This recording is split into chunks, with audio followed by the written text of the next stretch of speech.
ৰাভা হাছং স্বায়ত্তশাসিত পৰিষদৰ নিৰ্বাচনত ২০ নং জয়ৰামকুছি সমষ্টিত বিজেপিৰ প্ৰাৰ্থী প্ৰেমজলী ৰাভাৰ বিনা প্ৰতিদ্বন্দ্বিতাত জয়লাভ।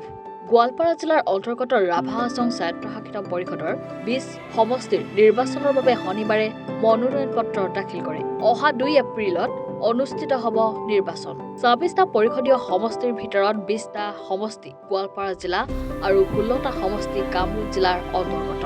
উল্লেখ্য যে ২০ নং জয়ৰামকুছি সমষ্টিত বিজেপিৰ প্ৰাৰ্থীৰ বিপৰীতে কোনো দলৰ প্ৰাৰ্থীয়ে মনোনয়ন পত্ৰ দাখিল নকৰাত বিনা প্ৰতিদ্বন্দ্বিতাৰে বিজেপিৰ প্ৰাৰ্থী প্ৰেমজলী ৰাভাৰ জয়লাভ নিশ্চিত হৈ পৰিছে।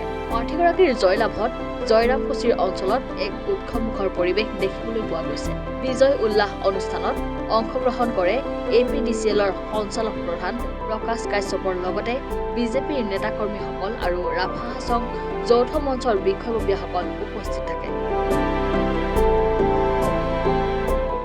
নমস্কাৰ। প্ৰথমে মই ইয়াত থকা সকলোসমূহ ৰাইজক মই মোৰ পৰা শ্ৰদ্ধা।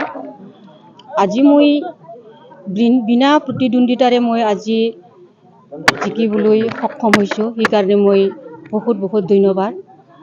মাননীয় হিমন্ত বিশ্ব শৰ্মা, নৰেন্দ্ৰ মোদী সকলোকে মোৰ ফালৰ পৰা আন্তৰিক শুভেচ্ছা জ্ঞাপন কৰিছোঁ। আৰু আজি মই ইমান আমাৰ ২০ নং জয়ৰামকুছি সমষ্টিৰ পৰা ৰাইজৰ সহায় সহযোগিতা আশীৰ্বাদ ইমান মোক মৰমভাৱে আঁকোৱালি লৈছে, ইয়াৰ কাৰণে মোৰ ফালৰ পৰা শ্ৰদ্ধা জনা আৰু ইয়াত থকা সমূহ ৰাইজক লৈ মোৰ আন্তৰিক শুভেচ্ছা জ্ঞাপন কৰিছোঁ। সেইখিনি মই লখিমপুৰৰ পৰা আক্ৰামুল হকৰ ৰিপৰ্ট, এনি ভাৰত।